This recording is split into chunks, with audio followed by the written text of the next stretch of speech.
We're ready. We're ready for the road.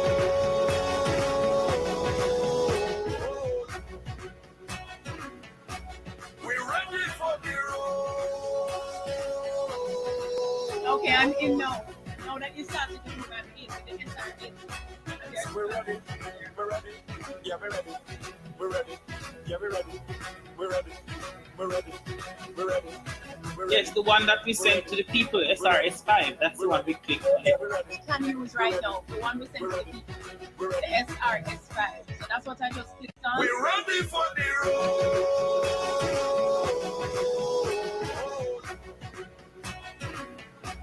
We're So it ready just for goes the straight to the road. right there. It just says start the broadcast. And then I see my picture and I hear the music. 57 people are in there already waiting. We're ready. We're ready. We're ready. We're ready. We're ready. We're ready. We're ready. I think you frightened us. You frightened us is because the meeting, you hadn't opened up the meeting, I think. We're ready for the road.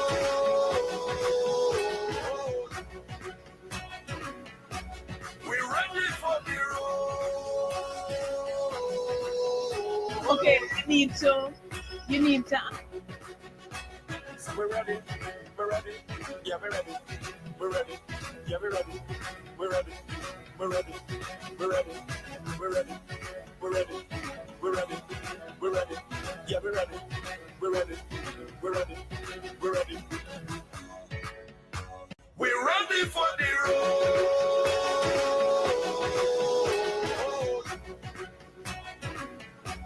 We're ready for the road.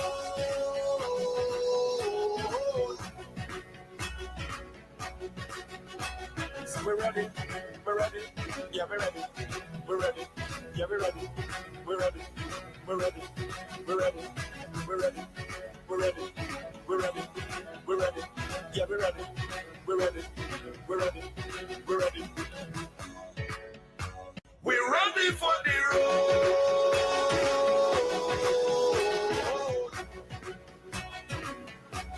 We're ready for the road.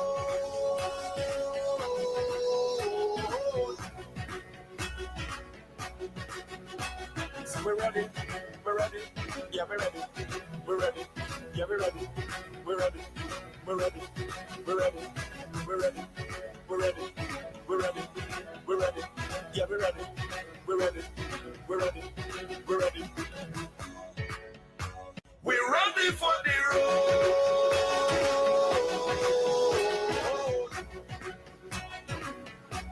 We're ready for the road.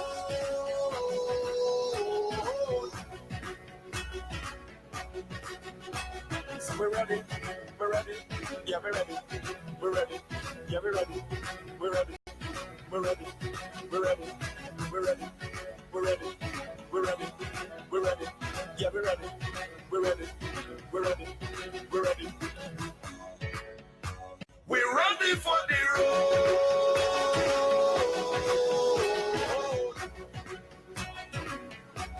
We're ready for the road.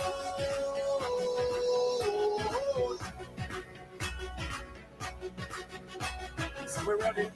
We're ready. Yeah, we're ready. We're ready. Yeah, we're ready. We're ready. We're ready. We're ready. We're ready. We're ready. We're ready. We're ready. Yeah, we're ready. We're ready. We're ready. We're ready. We're ready for the road.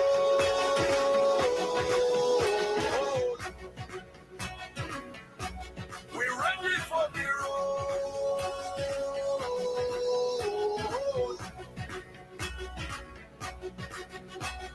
We're ready.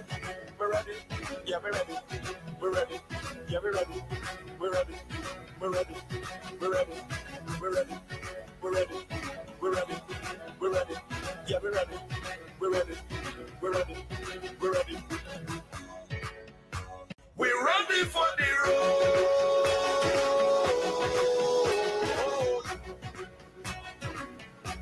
We're ready for the road.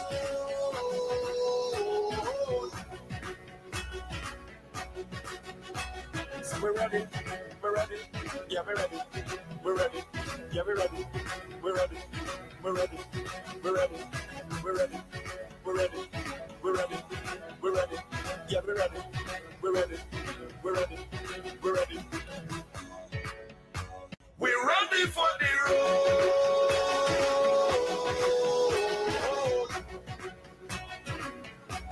We're ready for the road.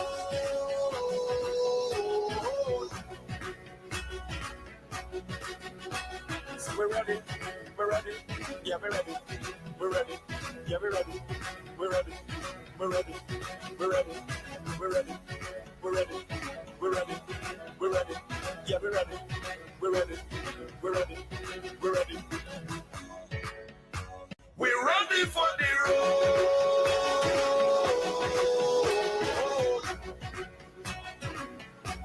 We're ready for the road.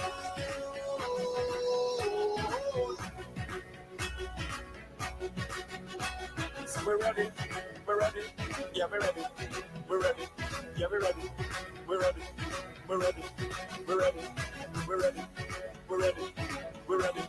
We're ready. Yeah, we're ready. We're ready. We're ready. We're ready. We're ready for the road.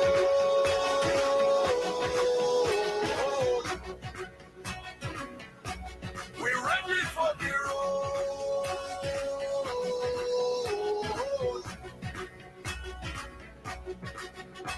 So we're ready. We're ready. Yeah, we're ready. We're ready. Yeah, we're ready. We're ready. We're ready. We're ready. We're ready. We're ready. We're ready. We're ready. Yeah, we're ready. We're ready. We're ready. We're ready. We're ready for the road.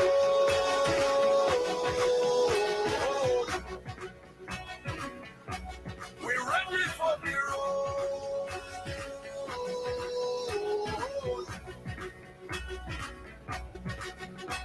So we're ready. We're ready. Yeah, we're ready. We're ready. Yeah, we're ready. We're ready. We're ready. We're ready. We're ready. We're ready. We're ready. We're ready. Yeah, we're ready. We're ready. We're ready. We're ready. We're ready for the road.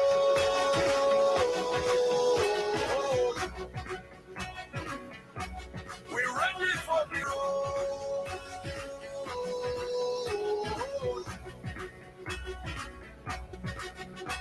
So we're ready. We're ready. Yeah, we're ready. We're ready. Yeah, we're ready. We're ready. We're ready. We're ready. We're ready. We're ready. We're ready. We're ready. Yeah, we're ready. We're ready. We're ready. We're ready. We're ready for the road.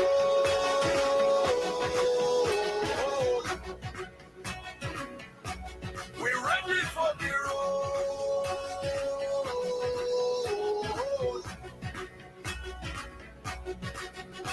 So we're ready. We're ready. Yeah, we're ready. We're ready. Yeah, we're ready. We're ready. We're ready. We're ready. We're ready. We're ready. We're ready. We're ready. Yeah, we're ready. We're ready. We're ready. We're ready. We're ready for the road.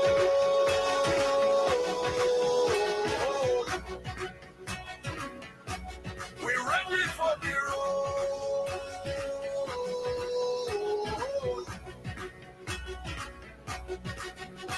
So we're ready. We're ready. Yeah, we're ready. We're ready. Yeah, we're ready. We're ready. We're ready. We're ready. We're ready. We're ready. We're ready. We're ready. Yeah, we're ready. We're ready. We're ready. We're ready. We're ready for the road.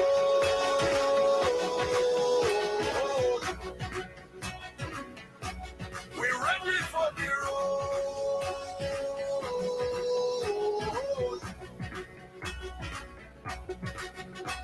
So we're ready. We're ready. Yeah, we're ready. We're ready. Yeah, we're ready. We're ready. We're ready. We're ready. We're ready. We're ready. We're ready. We're ready. Yeah, we're ready. We're ready. We're ready. We're ready. We're ready for the road.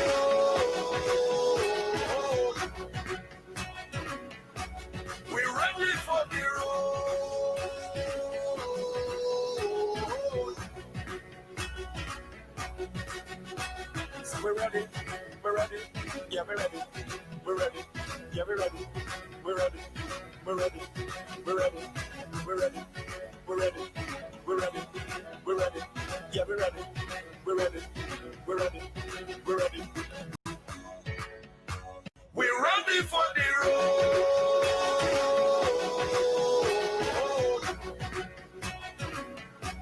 We're ready for the road.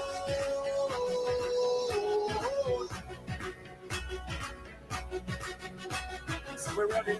We're ready. Yeah, we're ready. We're ready. Yeah, we're ready. We're ready. We're ready. We're ready. We're ready. We're ready. We're ready. We're ready. Yeah, we're ready. We're ready. We're ready. We're ready. We're ready for the road.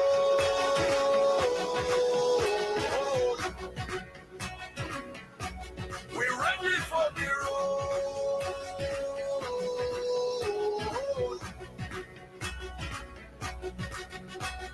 We're ready. We're ready. Yeah, we're ready. We're ready. Yeah, we're ready. We're ready. We're ready. We're ready. We're ready. We're ready. We're ready. We're ready. Yeah, we're ready. We're ready. We're ready. We're ready. We're ready for the road.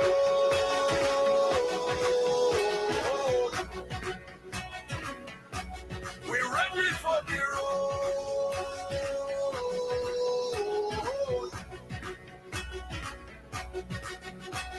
We're ready.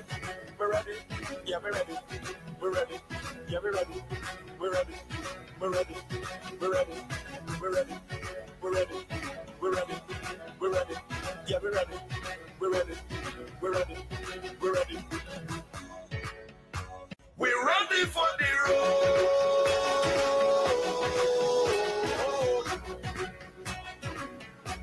We're ready for the road.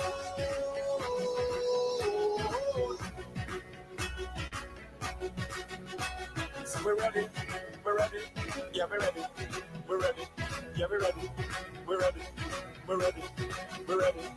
We're ready. We're ready. We're ready. We're ready. Yeah, we're ready. We're ready. We're ready. We're ready. We're ready for the road.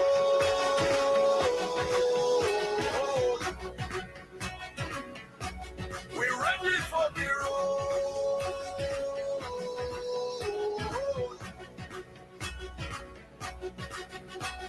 We're ready.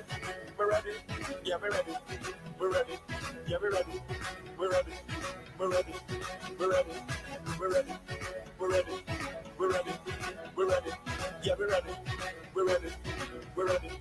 We're ready. We're ready for the road.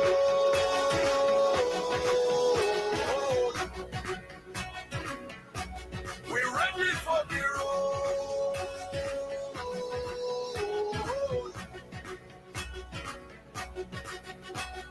We're ready. We're ready. Yeah, we're ready. We're ready. Yeah, we're ready. We're ready. We're ready. We're ready. We're ready. We're ready. We're ready. We're ready. Yeah, we're ready. We're ready. We're ready. We're ready. We're ready for the road.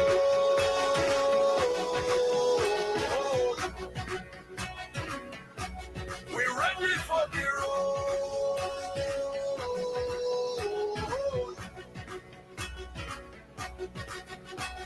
We're ready.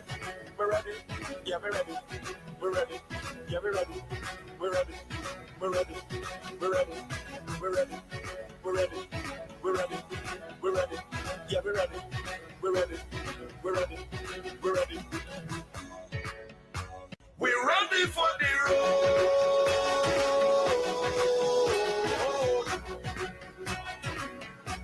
We're ready for the road.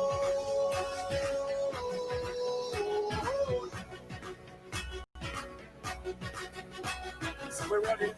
We're ready. Yeah, we're ready. We're ready. Yeah, we're ready. We're ready. We're ready. We're ready. We're ready. We're ready. We're ready. We're ready. Yeah, we're ready. We're ready. We're ready. We're ready. We're ready for the road.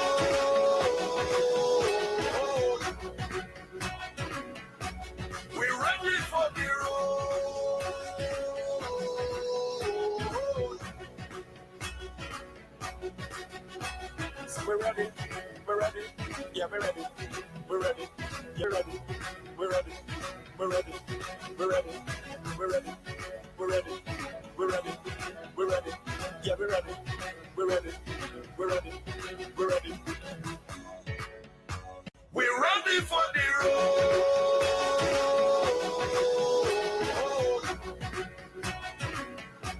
We're ready for the road.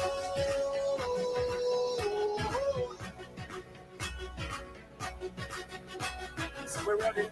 We're ready. Yeah, we're ready. We're ready. Yeah, we're ready. We're ready. We're ready. We're ready. We're ready. We're ready. We're ready. We're ready. Yeah, we're ready. We're ready. We're ready. We're ready. We're ready for the road.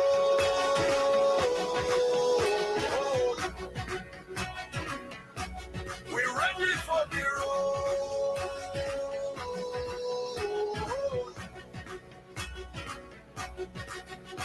So we're ready. We're ready. Yeah, we're ready. We're ready. Yeah, we're ready. We're ready. We're ready. We're ready.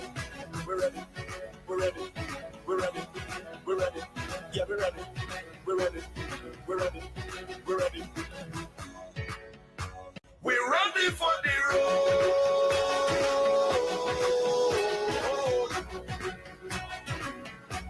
We're ready for the road.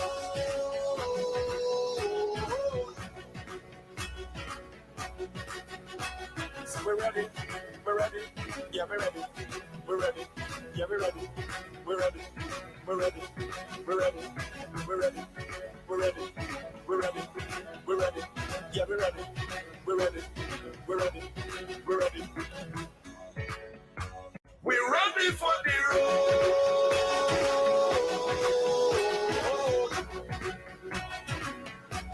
We're ready for the road.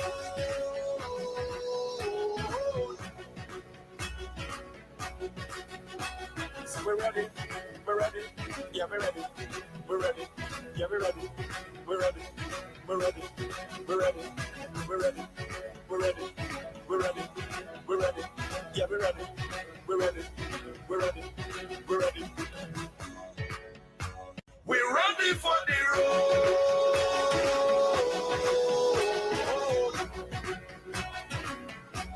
We're ready for the road.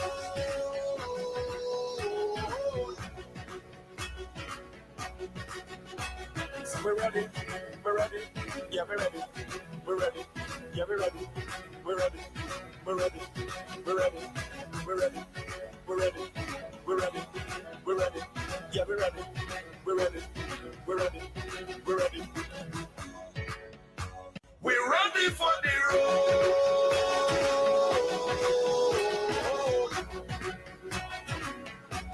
We're ready for the road.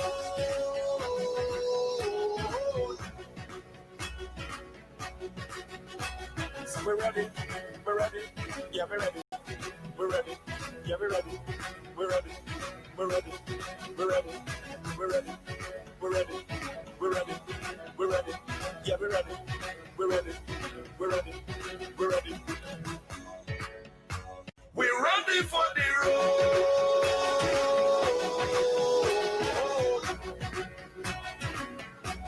We're ready for the road.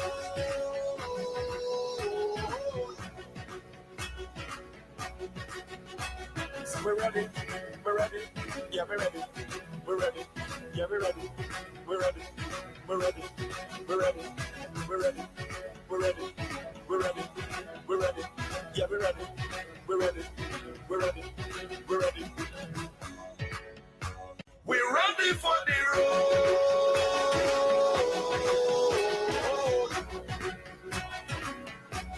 We're ready for the road.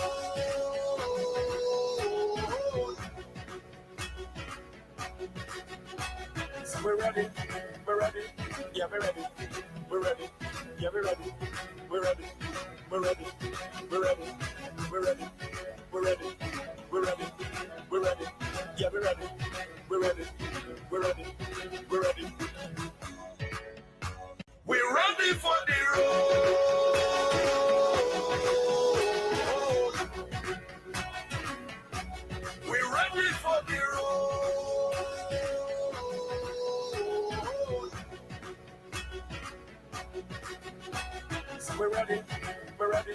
Yeah, we're ready.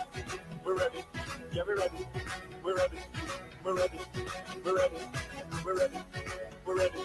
We're ready. We're ready. Yeah, we're ready. We're ready. We're ready. We're ready. We're ready for the road.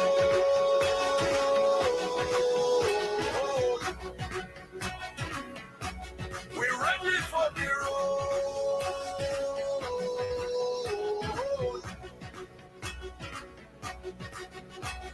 We're ready. We're ready. Yeah, we're ready. We're ready. Yeah, we're ready. We're ready. We're ready. We're ready. We're ready. We're ready. We're ready. We're ready. Yeah, we're ready. We're ready. We're ready. We're ready. We're ready for the road.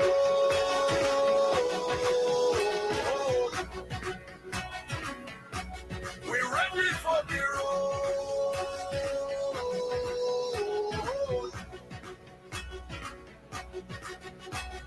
We're ready. We're ready. Yeah, we're ready. We're ready. Yeah, we're ready. We're ready. We're ready. We're ready. We're ready. We're ready. We're ready. We're ready. Yeah, we're ready. We're ready. We're ready. We're ready.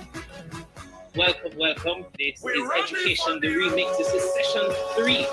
My name is Coleen Wilmot. I'm the lead and managing director of Work Communications, the and social issue marketing firm. And we believe in a lot of what Renee is doing. And so clearly our partnership is like a no-brainer. So it's been a great day so far. We've had 2 sessions, one looking at the entrepreneur, and we also looked at the future of education. Now we're going to be talking about the incorporation of the arts and culture and bringing that to life in education. And that's how we're going to top off the day, and to help us to top off the day, we've composed an outstanding panel of practitioners, thought leaders, advocates, and activists who are going to lead us through that conversation. And moderating the session is my friend and fantastic Coleen Douglas. And I'm going to tell you a little bit about Coleen, who herself is a champion of the arts and culture and a practitioner in public relations. My screen is giving me a little challenge in telling you a little bit more about Coleen. Coleen is the Marketing and Communications Director at Edna Manley College of the Visual and Performing Arts. She also has a degree in literature and a master's in integrated marketing communication. And herself is a publicist for reggae music and culture and art. And as I said, what I know from Coleen herself is an advocate for the arts and one of the true champions that is in that wonderful position at the college to help to drive the collaboration with art and education, but also business. And it's my pleasure to hand you over now to Coleen Douglas to lead this panel on art and culture and bring it to life in education. Good evening. Is it evening yet? Good afternoon towards evening, everyone. Thanks very much, Kalando. For those who've been logged in all day, thank you for staying the course. And for those just joining us for this session specifically, we want to say a big thank you and welcome. Let me use this opportunity to congratulate the organizers of the conference. Renee is a longtime friend, Dr. Renee Ratcher and team. You just met Kalando Wilmot. Renee continues to advocate for the highest standards in Jamaica's education system. So thank you so much, and thank you to your team for considering this panel. I would like also to, before going any further, let me just call upon somebody who we all know and love, and when we say culture in the Caribbean, we call his name. Rex Nettleford, in his book, Dance Jamaica, shares that the creative acts of our people forged collectively over time by individual protagonists have thrown up classic expressions, which have in turn become prime sources of energy for that vital quest for cultural certitude. He stressed that it is not by accident that the performing arts, which depend on dialogue and social interaction for their dynamic and for their collective plan and action, are the artistic cultural expressions which tend to carry the greatest conviction among Caribbean people. Ladies and gentlemen, there is no life without arts and culture. Schools have no life without arts and culture. Arts and culture bring life to schools. It has become a mantra across the world that no child is left behind. We've adopted that in the Caribbean, Jamaica specifically. And successive governments create vision plans that pressure schools to raise test scores, often reducing classroom time devoted to the arts. We have our own example in Jamaica with the Ministry of Education removing the arts from its focus, pushing a STEM program. Arts education takes the backseat when budgets get tight and when we're given a narrative that the arts are lovely but not essential. So to put some steam in this discussion is a most distinguished and far more qualified panel than me, and celebrated panel of artists, educators, and cultural experts. Miss Dahlia Harris, Mr. Michael Sean Harris, no relation, Miss Neila Ebanks, and Mr. Marvin George. These four panelists live arts and culture and are best able to share with us how we can bring arts and culture to life in schools. Welcome, ladies and gentlemen, on the panel. For those just joining, Calendar did introduce me, but my name is Coleen Douglas, and I'm really very pleased to be the moderator for this session. What are the benefits of an arts education, and how do we bring arts and culture to life in schools? It is my pleasure. I'm hoping that Dahlia is with us. I'm not seeing her on the screen, so if she's with us, I'd love for her to indicate with her unmuting of her mic, so I'm very sure that she's with us.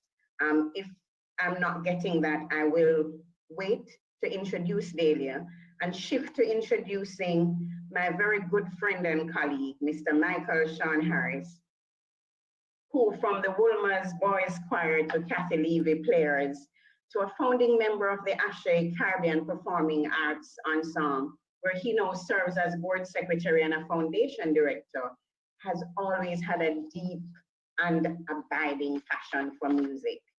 He's currently the head of the performance department at the School of Music at the Edna Manley College of the Visual and Performing Arts. He recently published his first book, Mike's MP3, I call it, Mike's Pocket Performance Pointers, aimed at improving the stagecraft of vocalists. He's a primary consultant with Digital Rising Stars, acting as performance coach and a resident judge on the high school choir competition TBJ's All Together Sing. Michael graduated with a dual major in music synthesis and contemporary writing and production from the Berklee College of Music in Boston, and later a master's degree in music technology innovation from the Berklee College of Music's Valencia campus, and worked as an academic consultant for the African Music Institute in Gabon. Welcome, Michael, and I leave you to share with us. Thank you. Okay, well, I'll share really quickly because I know a lot of us are saying similar things. When I think of the arts and the arts in schools, the arts generally, I mean, I think of it with different headings. I think of the arts as a vehicle for empowerment. I think through the arts, it can reinforce artistic and cultural contributions made by the country, by the community, by ethnic groups, by society, by your family, locally and globally. It can help codify and define elements of culture to create a vocabulary for analysis and innovation, and even for identity. It can raise or level up the general awareness of the value of the arts, culture, and in turn, increase and expand expectations of the actual producers of the arts and culture. I also think of the arts for the sake of the arts. It can instill discipline, encourage empathy, foster collaboration and exploration, spark growth in all intelligences, and I'm sure Neila will cover some of these as well, not just the math, logic, and linguistics. It also helps to improve oral, visual, kinesthetic, and emotional aesthetic of a society. I mean, something as simple as when I walk out my door, what do I see? Is it beautiful? Is it pleasing? What do I hear? Is it healing? That kind of thing. So also, the arts can also support other areas of study, other courses, by becoming a learning or memorization tool, by facilitating collaborative work, by also being a secondary study to something else, like acoustics as a study, electronics as a study, design as a study. It can be a gateway to creative, out-of-the-box thinking as well. And it can also be therapeutic. We've ignored the importance and the relevance of the arts and kind of relegated it to being a hobby or even a distraction. Sometimes we have all but severed a true connection with self.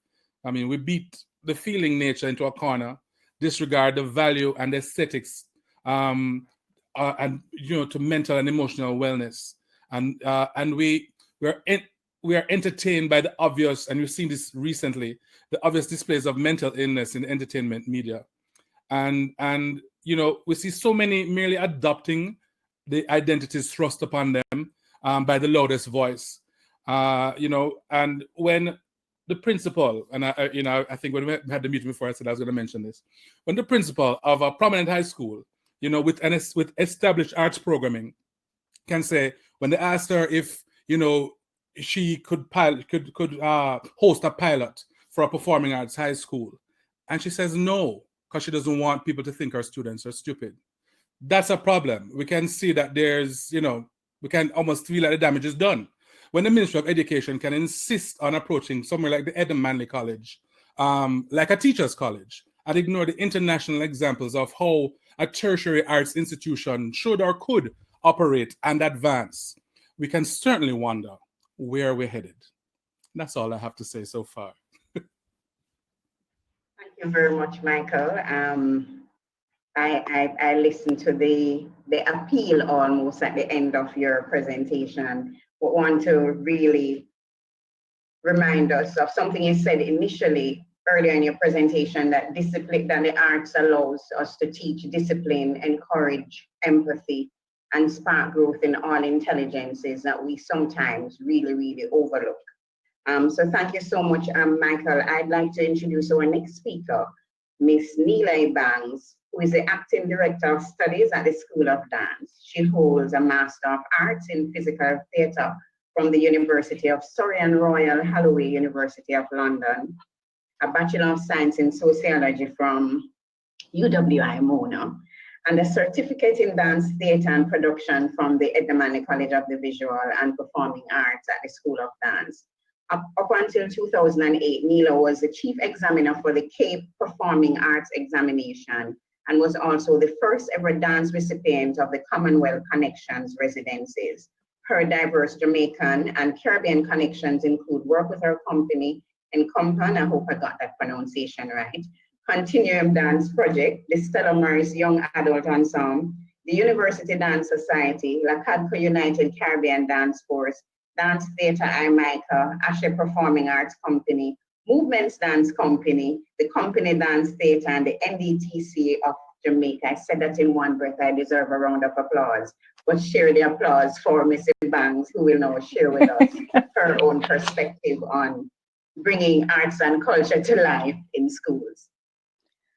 Thank you so much, Coleen. Thank you so, so much. It's great to be here on this panel. It's great to be here in this space and time.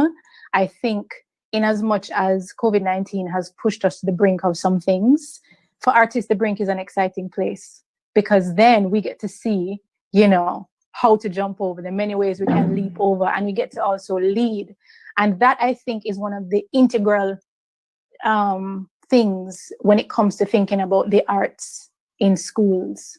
No matter if a student is going to become an artist, is going to bring an artist into the world, is going to adopt artists, having an arts education, an arts infused education allows that individual to dream, allows that individual to imagine, allows that individual to innovate, to see on that brink beyond, and then to speak loudly enough in a language that connects with people beyond words sometimes, so that everybody can see the change and feel prepared for the change and step over into the new world from that brink. And so I don't actually think any human is ever too young to have arts instruction.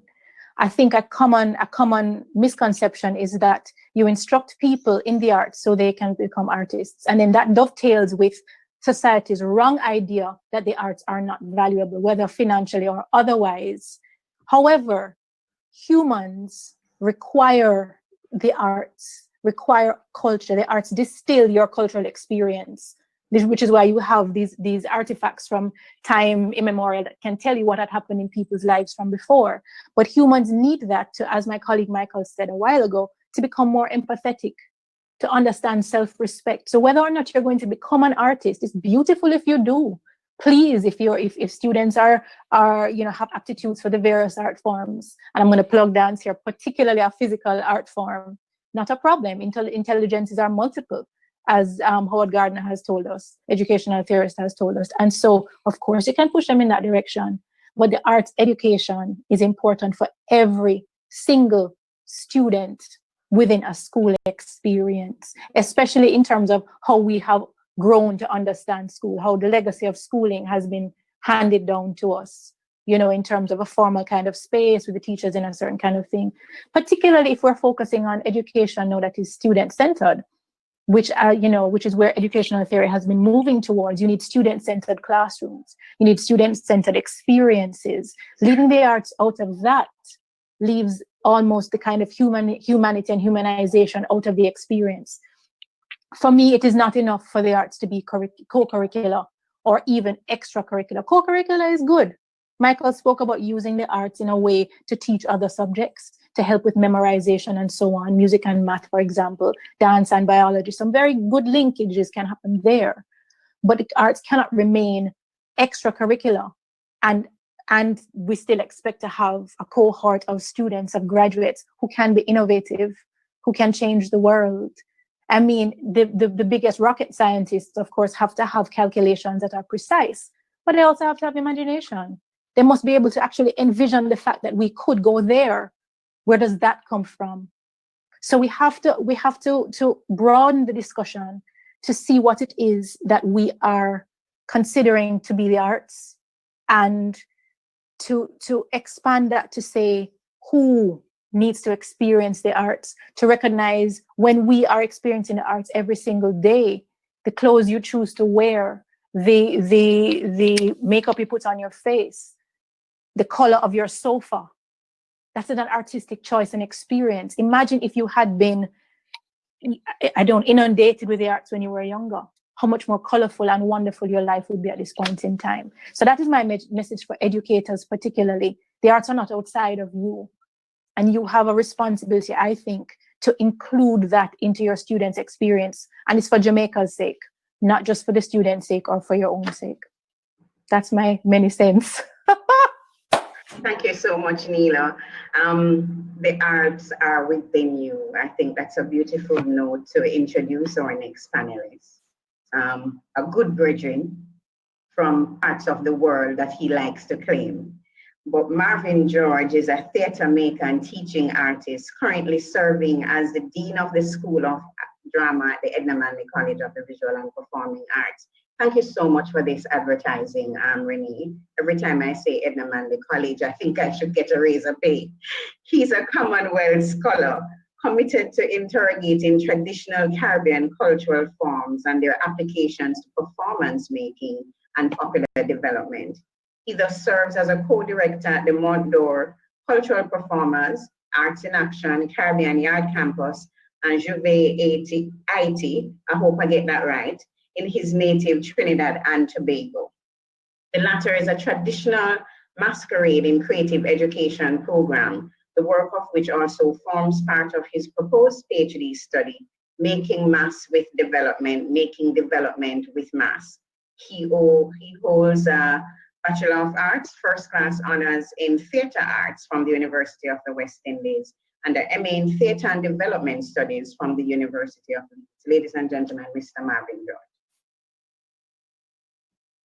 All right, good afternoon, everybody, or good evening, rather. This presentation, I'd asked to do a share screen because I felt that the topic was moving me towards something that felt like it wanted to be academic, and I hope it's not too academic because I really want to focus on one thing, just one simple thing. It says here only the host can share a screen in this meeting. Can I share? No or no? Yes. Okay. All right. I get it. Yeah, man. I got it. All right. So I have a little PowerPoint presentation here that I want to offer and see if it makes sense. With this conversation, I'm taking a Caribbean historiographical and performance and cultural studies approach to the conversation to focus on one thing. To this end, I want to touch a bit on history. And then through performance studies, I want to read action, behavior, and events, which is what people in performance studies do. And then with some permission from cultural studies, I want to focus on art, culture, and power. It's really just one point. And to see how it ties in with the idea of arts and culture in schools through this point that is hopefully to be argued. The modern Caribbean begins with Columbus stumbling upon these islands, offering the misnomer West Indies when he finds the islands, claiming the lands for Spain, and then by extension, the rest of Europe, which is essentially a narrative or an action, I said performance, or a doing of conquest. In any good drama, there's an opposing force, hence tension. And the opposing force is resistance, beginning perhaps with Anacaona, a Taino queen in Haiti, and then perhaps years later, in 1791, with a man named Bookman, who was born in a place named Jamaica, which today is called Jamaica, who somehow makes his way across to a place named Haiti, which today is called Haiti, to team up with a voodoo woman named Cecile Fatima, to stage a voodoo ceremony at Bois-Caiman.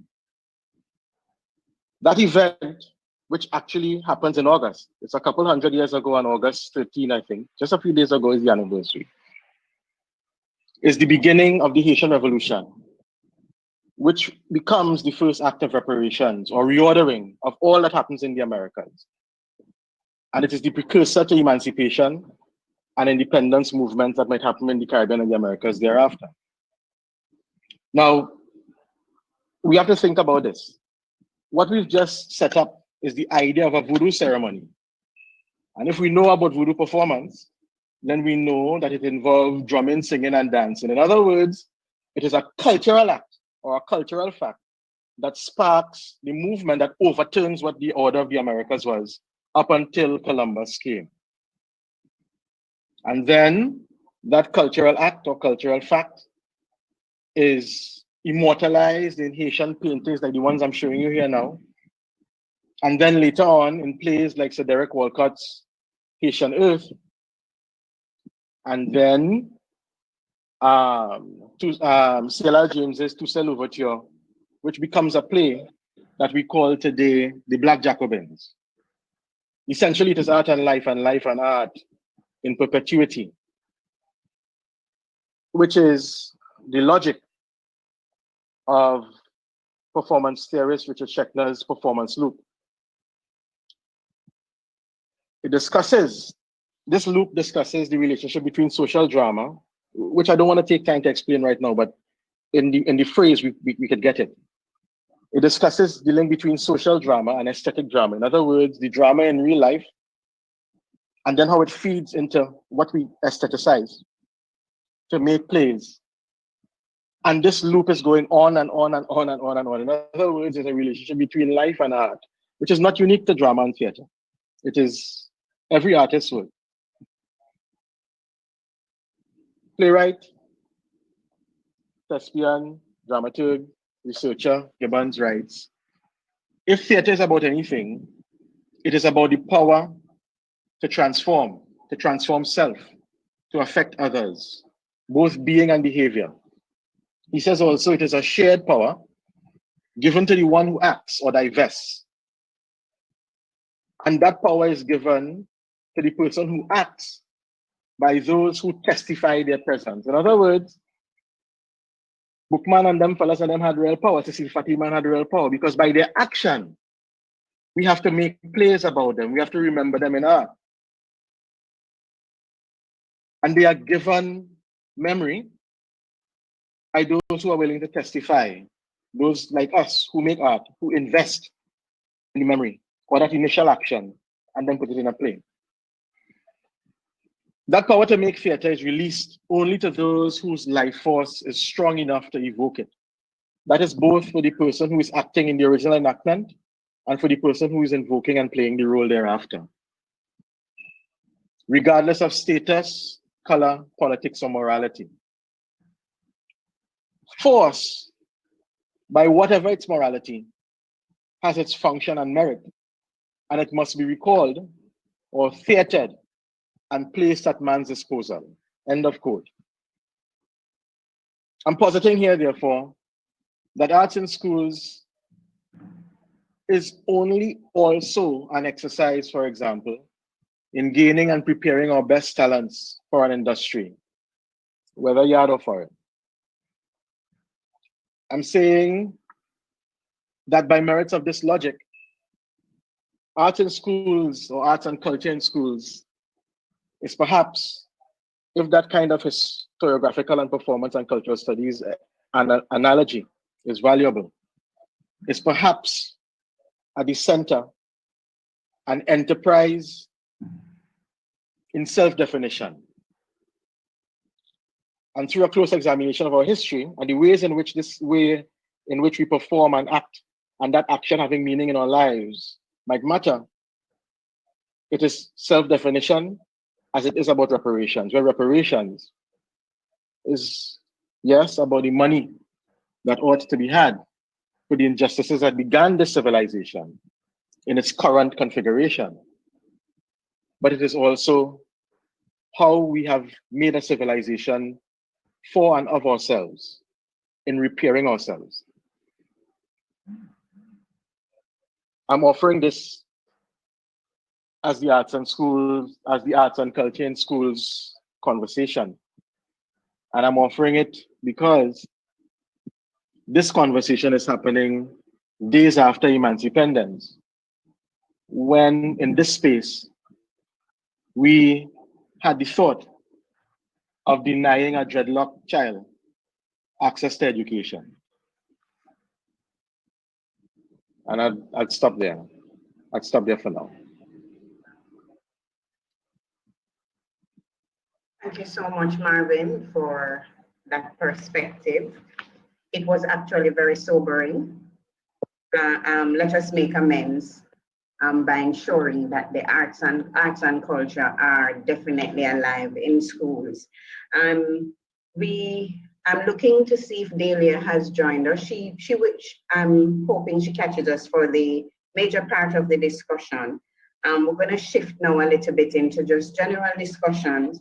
And I want to ask a question first that all the panelists will just respond to, bearing in mind too that we have over 200 teachers, educators listening in and may be very keen on across the Caribbean, I hear, not just Jamaica, on ideas for their classrooms. So one of the things we teach in arts education is the value of co-curricular links. How do we use this principle to bring art to life in schools? And Neila, I'll go to you first. All right, Coleen, thank you. Co-curricular linkage is something that, particularly at the Edna College in the School of Dance, and I think for all of the arts education programs, we really focus on, because we teach our arts educators according to the secondary school curriculum, and we prepare them particularly to go into the secondary school situation.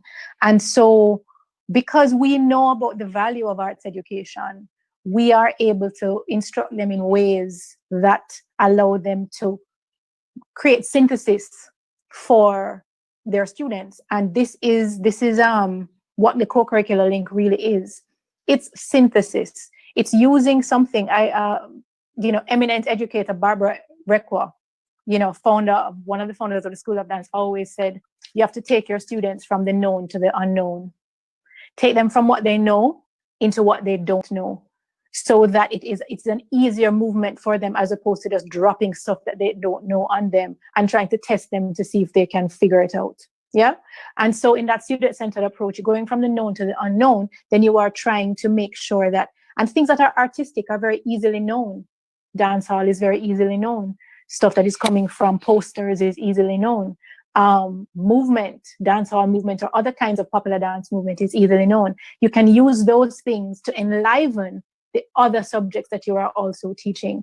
The arts have a magical way of being able to do that. I was saying before, coming on from Michael, music and math, very, very, very intertwined. Math is music and music is math. You know, music is numbers, music is shapes. And when you get students to be able to understand that, and a whole world of understanding about many other things opens. We only categorize things for the ease of understanding, you know, like the ease of putting into bookshelves to say, okay, this is math and that is music. But the truth is, it's one thing. Art is math and math is art. Dance is math. How can dance be math? Well, the body has a particular kind of proportion. Okay. You have to kind of understand physics to know how to fling yourself somewhere, throw yourself somewhere, or collapse somewhere. You need to be able to understand differences. And once you can, what the arts do is the arts help you to kind of integrate an embodied understanding of something with a left brain understanding of something. So you become more whole.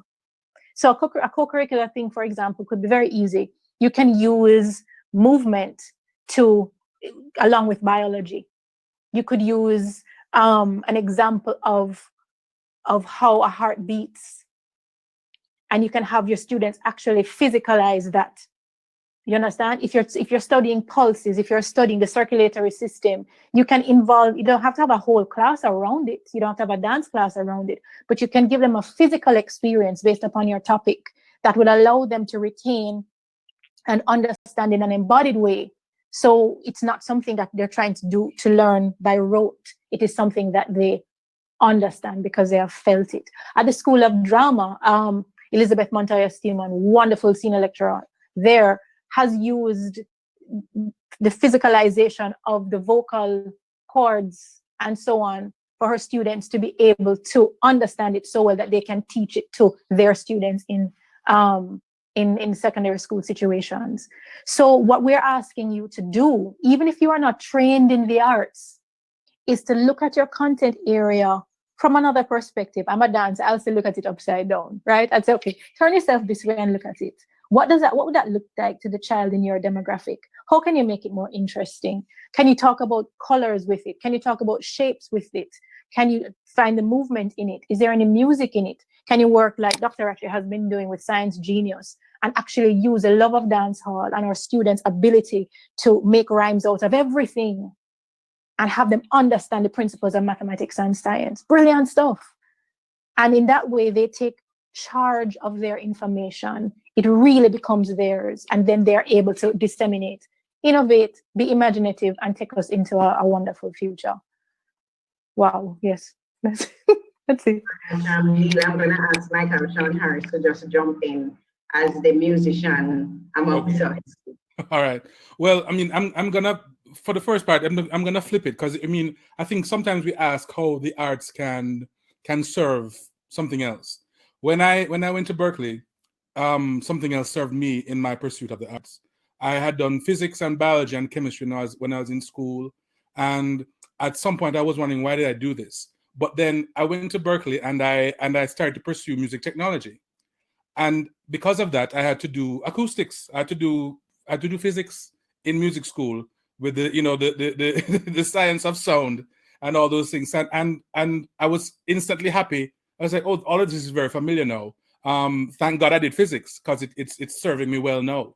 But the thing, apart from the very tangible thing of creating a song to teach something else, I think, and this was kind of what I was alluding to when I spoke earlier, I think you can help to create a safe space, a learning space, an environment that is empowered in your school, in your classroom, because a lot of our cultures are defined almost by the arts things that we produce. And sometimes we don't know. Sometimes the students don't know. They're not aware of the value that their culture has. They're not aware of the value of the people who came before them, what they have contributed to the world. So sometimes, there's dancehall, but there's a lot about dancehall. Sometimes all we talk about is the bad things, but there's lots of wonderful things about dancehall. There's lots of wonderful things about the beginnings of reggae that created dub and created, drum and bass and all these other electronic music things that are going on and coming back to the culture. So if we make the students aware of these things, these possibilities and these things that have happened that came from them, from their people, from their community, it means something. It means something, and it changes the way they think about themselves and about their place in this society and what they have to contribute in turn to the society. I think once you start that kind of transformative work with your students, you're going to have a different classroom, because they're going to be coming to this classroom excited about what they can learn, what they can ultimately produce, whether it is, being a doctor or being a dancer or whatever it could be, because all of this is connected, all of it feeds into each other. But this empowerment is super, super, super important. And once you have transformed that space, the way you approach your students will change. The way your students show up for each other and for you will change as well. And once we start to talk about this value that we have in the culture and not just discount it, once we start to examine it and analyze it and as I said before, codify it and define it, then we're going to have these things we can talk about and evaluate and say, okay, this song is good because of this and this and this. I don't like it because of this and that. If I were going to do it, I would change this and I would do that. And that's where the innovation comes. And that's how the culture grows. And that's how we push everybody forward. And that's why you see this brilliance just emanating from everybody that you meet. Is that enough? More than enough, George. We just to remind you, I asked about co-curricular links and how we bring this kind of principle to arts and culture in schools. Yeah, man. It's much of, I'm taking cue from both Neila and Michael here, and continuing that conversation.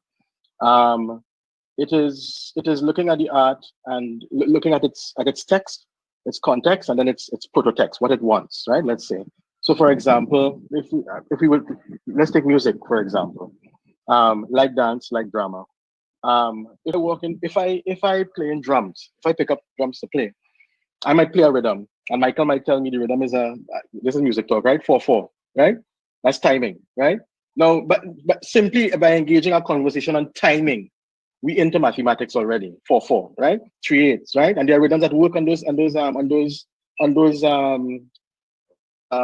tempos, right? Metronome is mathematics, right? Metronome mathematics. And the actor or actant or dancer who's responding to rhythm, music, live music or otherwise, is also working in that principle, is also working in a mathematical space as well. So the text of the art itself carries those disciplines inside of it.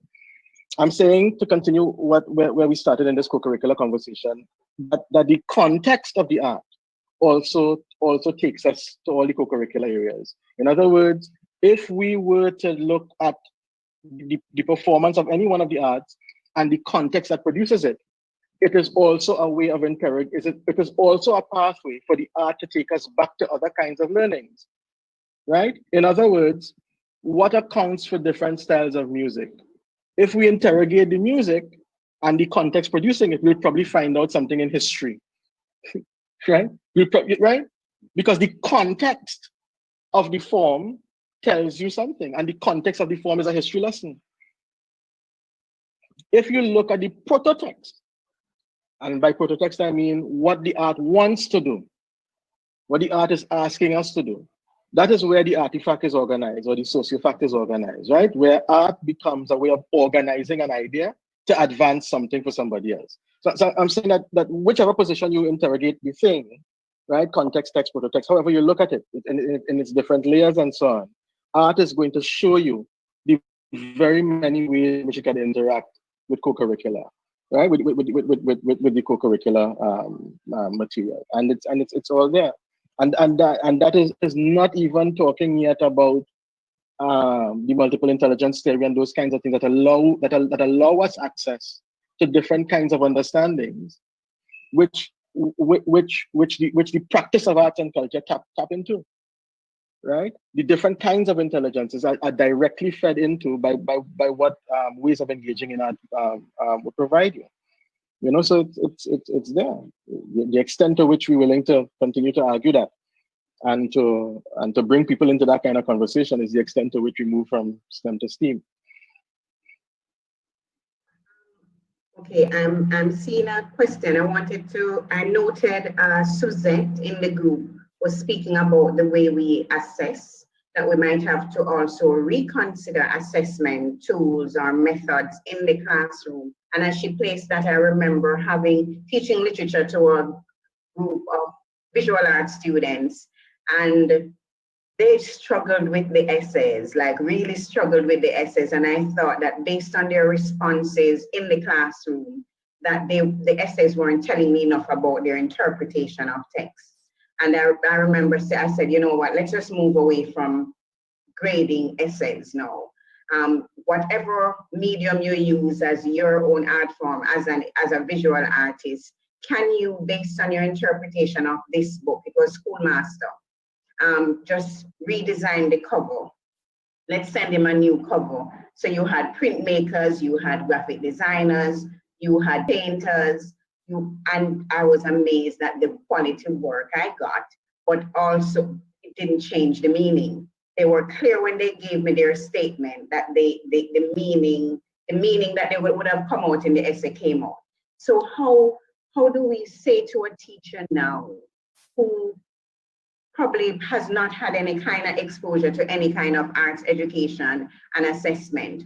How do you, in your classroom, even drawing on Marvin's multiple intelligence theories, how do you get a teacher to understand that they can use different methods for assessment in the classroom? How can we assist them with that? May I, Coleen? Yes, go ahead, Michael. Okay, so I'm currently doing a course myself, but it's a theology course. But they're also used to having people submit things, essays and speeches and that kind of stuff. But a lot of us in the class are artists, are performers. My assignments have ended up being multimedia things, presentations. I may use Keynote or PowerPoint to create a presentation that became a video that I've added music to, and there's images or things that are slightly animated. I mean, those are things you can explore. The arts and artistic expression are, at this point in 2020, they're integrally linked with technology. I mean, you can't escape. And there's someone else who was asking a question about technology. You can't escape the technological parts that are feeding and being fed by the arts. Whether it's if you have an iPhone, there's all these things on it. You can create a song. You can record your voice. You can sequence music. You can make a movie. There's all these things you can do. And it's in the palm of your hand. You don't even need like a big multimedia studio to do those things. And the thing is that you can use these things to present your artistic things, but you can also use the arts through the technology to present the other things as well. So the thing is I think where you have to start is to be open to having options of how this response to your request can look. So I want you to show me what you've learned in this thing. How can you show me? It doesn't have to be an essay, and it doesn't have to be a speech that I stand up and present. It doesn't even have to be a paper mache thing, even though that could be that. But right now, it could be an animated thing that you do. It could be creating an interactive experience with other class members. Where there are questions that you put, and other questions will arise from those questions, and you determine something at the end of it. So we really do have to just be open and explore and be creative. Things can look differently, and honestly, they should. You know, so. I agree. Thank you, Michael. Any thoughts on this, Marvin? Yeah. For me, it's finding ways of making art ordinary, and by ordinary I don't mean not good, right? By ordinary, what I mean is, yeah, by ordinary, what I mean is accessible. Accessible. How to make art accessible. One of the ways we do that in theater, for example, the whole field of what is now called applied drama and theater, which is about the uses of drama and in other kinds of contexts, outside of having a play, having a production on, is the exercise of understanding how you could use drama in education, drama in primary schools, secondary schools, and so on and so on and so on. And what we do in that work is find ways of taking the simple things in life that carry the very same tenets or meanings that are carried inside of drama and theater, to give teachers the power to enter the classroom to do the kind of work they might want to do through the art. So, for example, a lot of what happens, theater work and drama work is founded, for example, on the idea of play. You know, you will do a play. So there is play, the text, there is play, the act of play, there is playing, and so on, right? There's a whole set of theory on play and play and play, right? We could walk into school sometimes and say to teachers, well, playing games as a way in which actors, for example, arrive at plays, right? It's also a mode for engaging your students in the classroom. What you're looking for when you play, of course, is the drama logic inside of it. Not because you're trying to make a play, but because the drama logic is where the learning might reside. So you're looking at the ways in which the play can create for you tension in the classroom. You're looking at the ways in which, when you create tension, what kinds of contests or challenges are encountered by the participants when there is a problem. Ask the right question when there is a problem. Where do you through play move your participants to in terms of their understanding about the thing that they had a contest over, right? When that moment arrives, how do you find ways of extracting that and putting it back in play for consolidating whatever the learning might be? In other words, it is not so much about the teacher being an actor. It is not about the teacher being a director. It is about the teacher simply have appreciation for some of the very same kinds of tools that might have been used in the fact of playing for making meaning in the classroom, right? And it's really an exercise in how to make those things accessible to everybody. And when you get a chance to play with it, you realize that they really are. It's no big thing. It's no big thing. It's really about the willingness to have fun, to just play with young people and have fun. Just relax. Forget me and forget I is the teacher and them is the student. Just have some fun. That's all it is in the end, the willingness to do that. And then you're forward from there. Thanks, Marvin. I see Miss Busybody, my good friend, Dahlia Harris, joining us. And speaking about play, Dahlia, Michael, Marvin, and Neila would have shared at the top of the conversation just their general thoughts on how we bring arts and culture to life in classrooms. And we started a discussion now on value of co-curricular links. We were looking at assessment just now, and any tips on how we can share with teachers of how they bring this to life, even without an arts education kind of training. So thanks for joining us. I know it is. Unmute your mic and just give us your own thoughts on this subject, please. Thank you, Coleen, and again, my apologies coming out of a performance, so sorry to be late. One of the things I say to teachers is culture is life. It's what we do every day, and it's simply absorbing who we are into the lessons. For an example, I said to a math teacher, stop teach children to count peaches and strawberries. and make them count guinea and tambourine because that's we eat. If we're doing a geography lesson and we're teaching latitude and longitude, why can't we say Jamaica has a heritage site? The latitude and longitude is this. But while you're teaching them about latitude and longitude, you're also making them become more aware that there's a heritage site in the Blue and John Crow Mountains, which will further pique their interest and their knowledge. For music, I often ask, why are we not teaching our students? To me, every Jamaican child should know basic reggae music. I listened to a feature on the BBC, and they were asking, why is it that after all these years, people still look to the London Royal School of Music as the accrediting body to say, yes, you have accomplished something as a musician, and that's where you have to go. In a world that's so global, why are they still the only place? And I thought about it, and I say, so Jamaica should have one reggae accreditation center. So it really is, to me, when we are picking, I grew up in a basic school, we learn A, B, C, D, E, F, G, and right now, even as big people, if you try to say A, B, C, you sing it.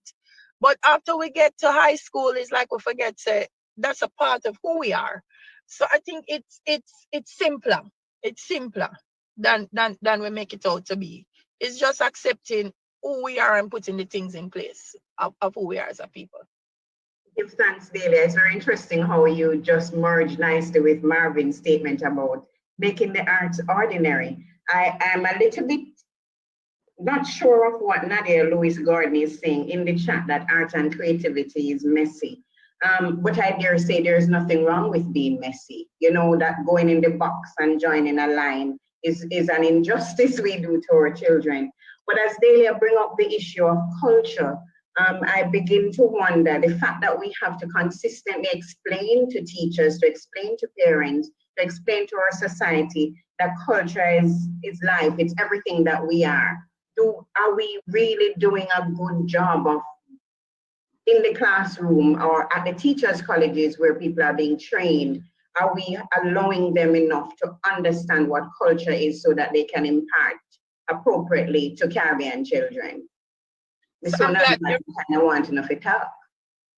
said that, Coleen, because we have a thing, you see, when we have a concert, we say we'll now present a cultural item. Yes. And I often say to them, you know, even the guest speaker, what he says is a cultural item because it is within the context of our expression and what we believe and who we are. Or we think that culture is tradition. So it have to be Dinky Mini and Brockins, or it have to be Dokuno. So I think we've lost our way in terms of how do we define culture. And that's really where it needs to start. A redefinition and a reappreciation that culture is everyday life. It's who we are as a people and how we express ourselves. And I think once we get to that understanding of it, it will make it a little bit easier. Thank you. Neila, your hand was up. Yes, you know, and I mean, it was up in terms of assessment as well. I really would have wanted to touch on that, but let me start with the question regarding culture. I think what has to happen, and this may be for both of those topics, what has to happen is that we have to examine our biases, we have to examine our positionality, we have to examine our prejudices, and be very honest about it. In a number of ways within the idea of education, we have become biased against culture. And we have come into, as Dahlia said, this idea of a binary between the important stuff and the little cultural item. You take the culture and you pin it up on the wall and say, this is what happened twice a year, you bring it out and dust it off. No, culture is living, it is dynamic. There might be aspects of the culture that you may find difficult to deal with because of your own positionality and because of your own biases and prejudices. Everybody has them, but at the same time, the culture is what people are living right now. And all our students have a right to know about it and have that important information infused into what it is that they are learning. Because it is only, as I said before, it only makes sense if you take them from the known to the unknown. If you take them from an examination of what it is they are, the milieu, into something that somebody else thought about the milieu, because everything, that you are teaching in the classroom is something somebody else thought about. And that can be a very, very off-putting thing to a student, particularly a creative student who has their own thoughts about things. They have their own personal culture within the larger culture that exists. You have to find a way, as Michael said, to empower them and to have them really see what the value is of everything that makes them up. Every little thing, from the food to the intonations to the words that we use. But in order to do this effectively, no amount of arts education can help if we as educators and as administrators do not recognize our biases, which may be against the very culture in which we are contextualized. And if you're going to address, if you don't address those biases and work to expand, maybe eliminate, understand culture, really see yourself as the educator. What are the things that have made you up? What are the things that you hold fast to that make up your identity, that are going to prevent you? They may be preventing you from giving you the best educational experience to the student. Be honest about that. Then the integration of culture can become a more realistic and helpful thing. And I would say that in terms of assessment as well, we have been taught assessment must be a certain kind of thing. I'm going to put the bar this high, can you jump? I'm going to put the bar this high, can you jump? I'm going to actually ask you to walk on the bar, can you do it? Can you do it? That's not assessment. Assessment is, how well have you interpreted this? Do you understand this? How can I help you to understand this better? Do you challenge this? Do you have a critique about this? That is what assessment is supposed to be. It's really just an evaluation. You understand? If we don't have that as an understanding, then no amount of arts infusion is going to help the students perform any better. We have to really examine ourselves in terms of what it is we are delivering and who it is we are doing the delivery. So as we're close to the time when we should wrap.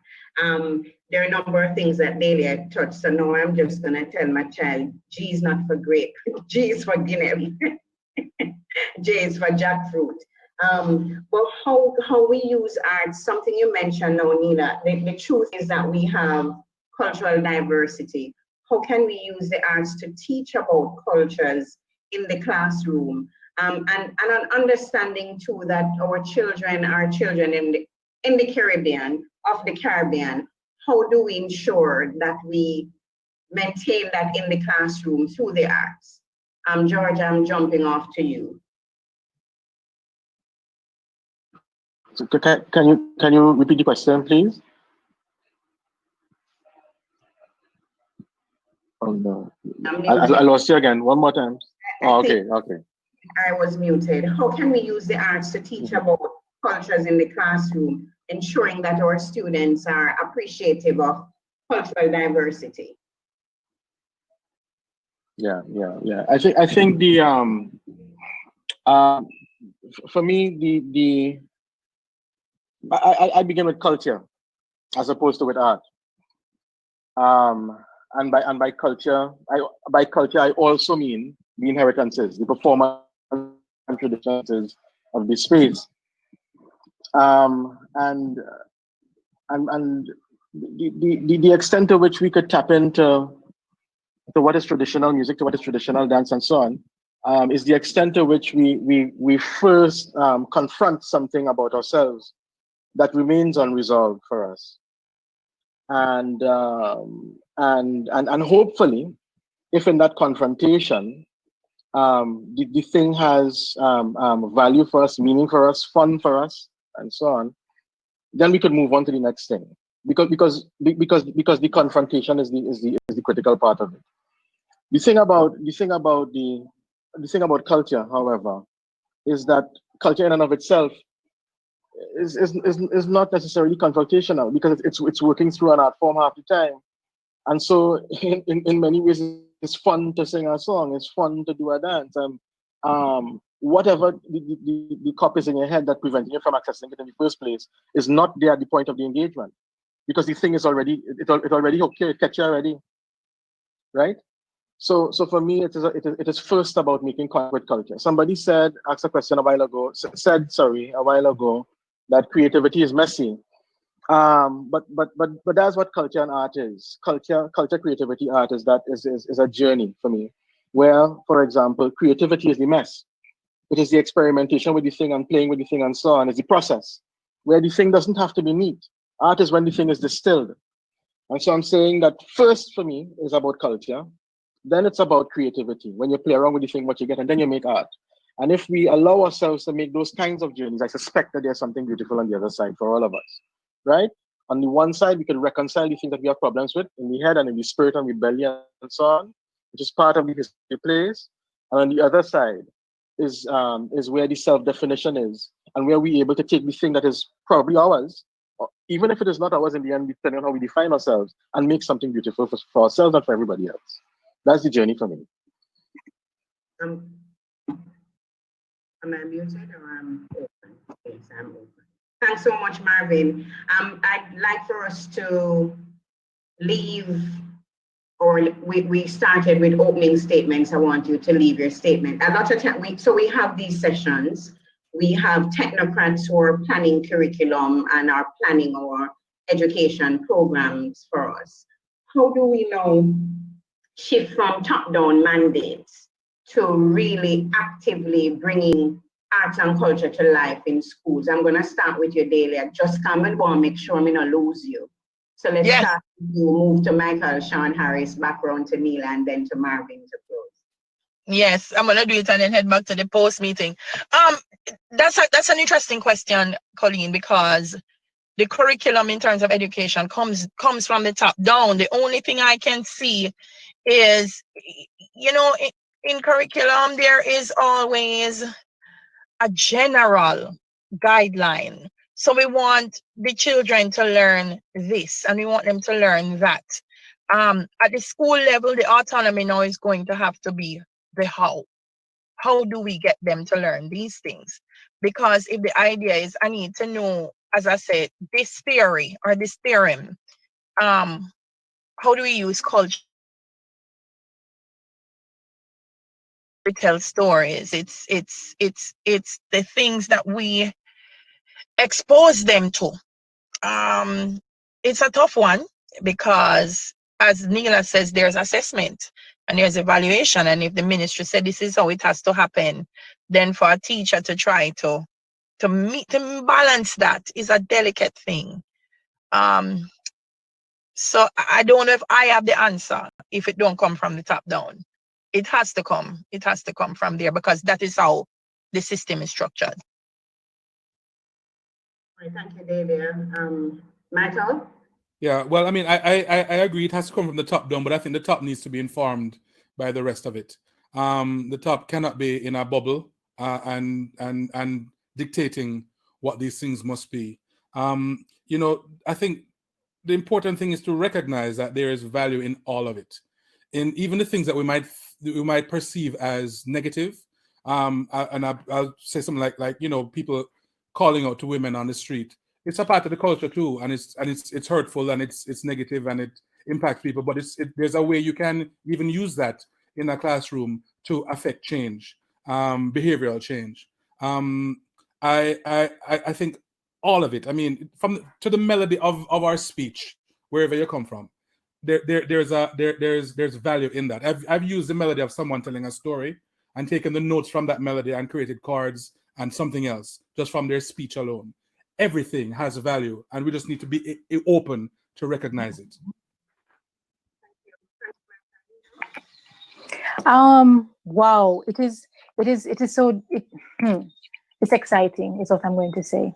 It is exciting, and particularly because we are investigating this in the COVID-19 moment. It's exciting because this is a moment where we get a chance to actually tell the top what is needed and what is necessary. But it is for us at the school level, I think, to really look at our students, look at our learners. I know we are panicking. There are deliverables, there are ideas, there are outcomes and so on that we have grown used to having to give. But there comes a time when you have to actually examine those and say, are those what we really have to be doing for our learners in the upcoming 2 years, 1 year, 10 years? What do they need? What do they really need? You can look at the CARICOM website and find out who the ideal Caribbean person is.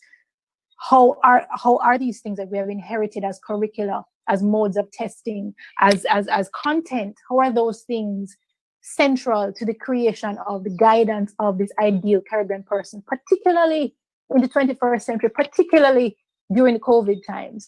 And so those are the kinds of things I think, top down or not, that need to inform the kind of, if not curricula, the space within the curriculum that you can use to infuse, because you are working towards this particular person being the graduate or being the person who leaves your classroom.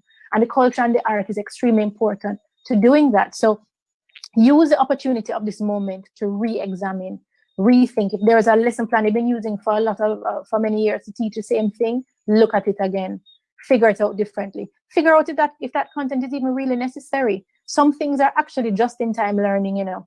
Some things that have to do with steps are just-in-time learning. You don't have to invest a lot of months in teaching those things. So really go back, re-examine, and see how it is that you can give the students what they need for themselves and what we need for the region.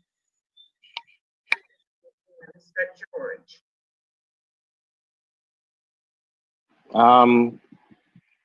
I think that I'm agreeing with Neila. It's difficult, but it's exciting. And this is what I think I can offer the conversation in this difficult and exciting moment. It is perhaps that all good art is in some way or fashion or essentially subversive. All the good art is subversive. Shakespeare, writing Merchant of Venice, makes Shylock, the villain, say, "If you cut me, do I not bleed?" So the villain is the one who forces the point about humanity, right? In The Tempest, he has Caliban say, "You offered me language, so now I could curse." You see that, and that's his genius. That the character who we receive or perceive as the antagonist is the one who might end up saying the thing that is most potent to the audience. That's subversion. That's undermining the thing. And if Shakespeare is the greatest that we have in literature, or the greatest we have in drama, then he has taught us the ultimate lesson, that subversion is the way. But you see, subversion is also part and parcel of what we as a society have been schooled into. That's what Maroon is. That's what Rasta is. Okay? Those are acts of organizing ourselves that go against whatever the norm or the center say. You know, the top-bottom binary that we just set up, how to tell the top anything you want. Because our entire history is exactly as Shakespeare wrote it, subversiveness. So our job as artists is to continue what our cultural and artistic inheritance is. Walk into the classroom and subvert the minds of the people you interact with in meaningful ways. That's the message to the people at the top, if the top does in fact exist. Thanks, Marvin. So if we say arts and culture are linked to almost everything that we do as a people, we started with that. The COVID-19 pandemic has truly presented an opportunity for us to reset, to unlearn, relearn, and yes, to remix. So now is the time. Now is the time for us to fully implement arts and culture in our school programming. Now is the time for us to invest in our teachers through training in arts education. Now is the time. I leave where we started, that our artistic cultural expressions carry the greatest conviction among Caribbean people. Therefore, let us prioritize them in school.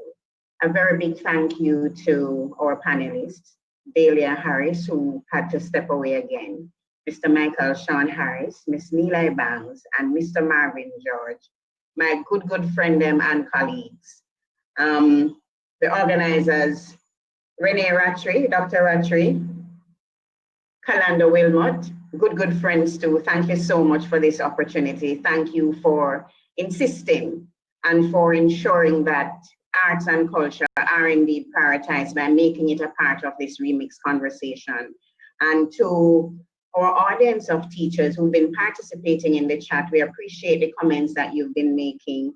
I'm begging the opportunity to say that any teacher who wants to invest in their education, your continuing learning, that the Edna Manley College of the Visual and Performing Arts is a space for you to engage foreign arts education in any kind of short courses that you may want. And you may reach us at 876-619-3362, or simply go to our website at amc.edu.jm. Calendar must be cringing that Coleen is doing a PR, but that's what I get paid for. I'm Coleen Douglas. It has been my pleasure. Do for those who are going home on their way, remember the curfew hours. Calendar, I'm throwing back to you. Thank you again. Thank you, Coleen.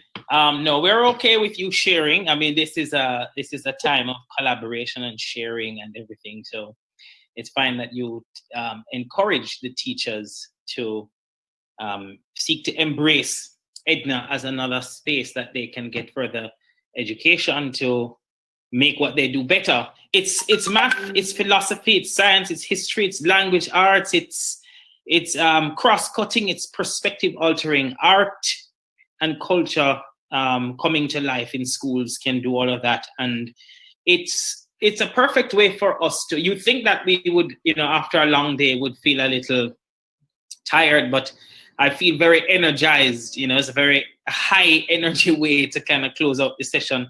Part of what Education, the Remix is about is encouraging this disposition for change, and definitely thinking about what this discussion just brought us.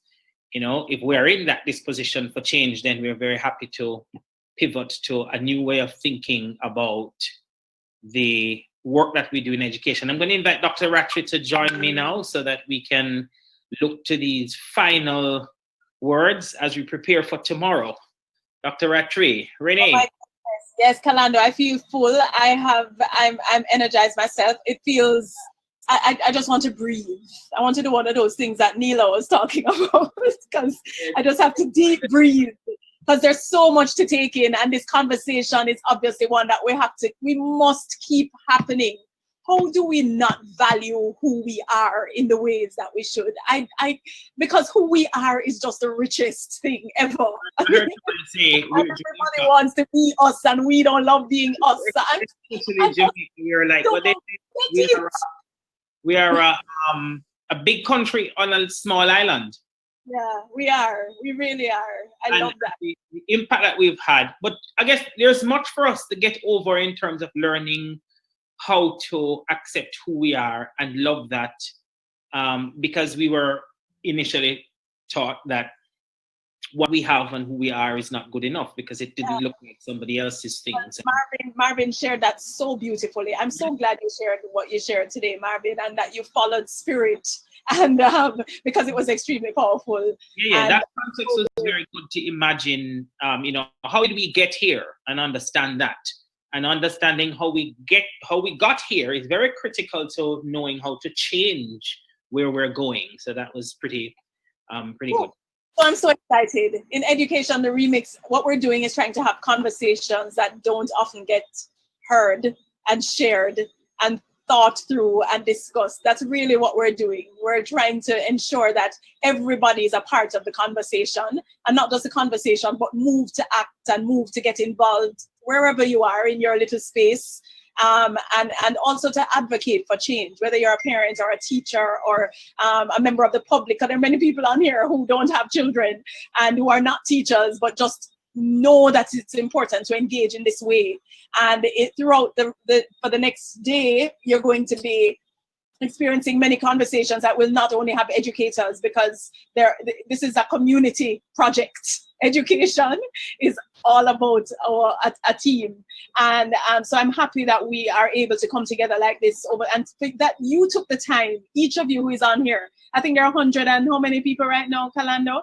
We've had up to 200 and something, 70 something, 80 something today, which is just so. We had over 200 people for all the sessions today. Yeah, and so many of you have stayed till late, when I'm sure you want to go home and eat your dinner. And we have people from all over the region as well. So that's wonderful. Please, it's not too late for persons to come on and register tomorrow. But also, we had a challenge with our link this morning, and I thank you for your patience with that. But we're going to have to send you another email that will have all the links for tomorrow. The Zoom links will remain the same, but the webinar jam ones have had to be changed. So look out for your email. If you have colleagues who were not on here, please make sure that they check their email. And before logging on tomorrow, you need to be sure that you have all of that information. It's going to be a really exciting day tomorrow, starting with our Chief Education Officer, Dr. Kassan Troop, who is all fire and will be here to kind of give us 10 minutes of, inspiration. She's really happy we're doing this. And then Rochelle Cameron, and if you think that's fire, you wait till Rochelle Cameron lets loose. She's an attorney, and now she has pivoted and reinvented herself because she's following her passion. And then we have many other sessions on special education, student voice, leadership, what else, Kalando? Online learning, how to get techie with it. Right. And because we don't have a choice right now, and it really is important in order for us to have our students succeed. So, and then to close off the evening, Chris Emden, who you will absolutely be inspired by. He's going to be closing us off with Teach Like the World is on Fire. The title of Rochelle's session is Self-Care is Not Selfish. And you have to put your masks on first. So that's one of the reasons why we're wanting to do that session. So come and enjoy. Tell your friend if they haven't come on yet. We really want to have as many people as possible benefiting from this. And of course, this will not be the last of the remix, because we really do need to continue to keep these conversations going. I appreciate every single person on this panel. Coleen Douglas is a star. She always controls it all, manages everything. And I appreciate having you. You bring calm and clarity, and that's what you need in a moderator. And Michael Sean Harris is an amazing talent and also educator, and I adore him. And Neila Ebanks, who I went to high school with, and since then she's just captivated people. When that girl takes the floor, it's her whole essence just comes through, and it's beautiful. And Marvin, I just appreciate the places that you took us in your presentation today and your insights. I really am dying to connect with you even more and listen to that mind. I love it. And then Dahlia, who called me, and she's like, Renee, I have to do this thing. I couldn't get out of it, but I don't want to disappoint, and I need to be in this conversation. And she showed up and went into her car to do it. That's what you call commitment to education and to it's also the power of the technology now, because yes. Ordinarily that would not have been possible for Dahlia to participate because she was in another venue. But all she needed now is just make sure she had her internet connectivity and that place to go be quiet, and she was able to share some of that insight and those gems with us very quickly and then run back out. It's great. We are living in the worst of times and the best of times. Okay, I agree, Fernando, and thank you. So thank you very much, everybody, for a wonderful day, for bearing with us with some of our technical challenges. It comes with that, but that's how you learn how to be flexible and adapt and don't scream like I do when I'm not in front of the camera. But yes, it really helps us to understand how when things happen, you just move on, and this is what our students need to learn as well, right? That there will be bumps, but you can get over them and succeed. And so this just keep going. We keep going. So this has been Education Remix Day 1, and we're delighted that you are here and participating. And we look forward to seeing you tomorrow morning at 9 o'clock. Bye-bye. Bye-bye.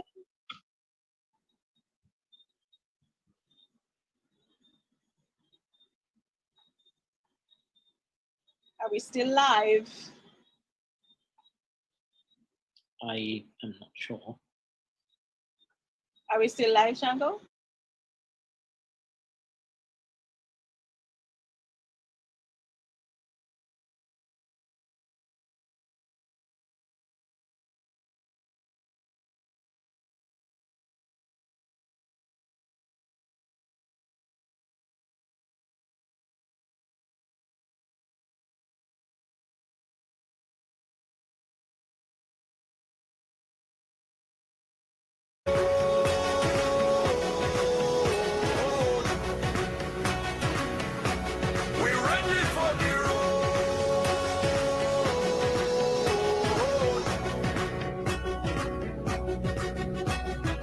ready.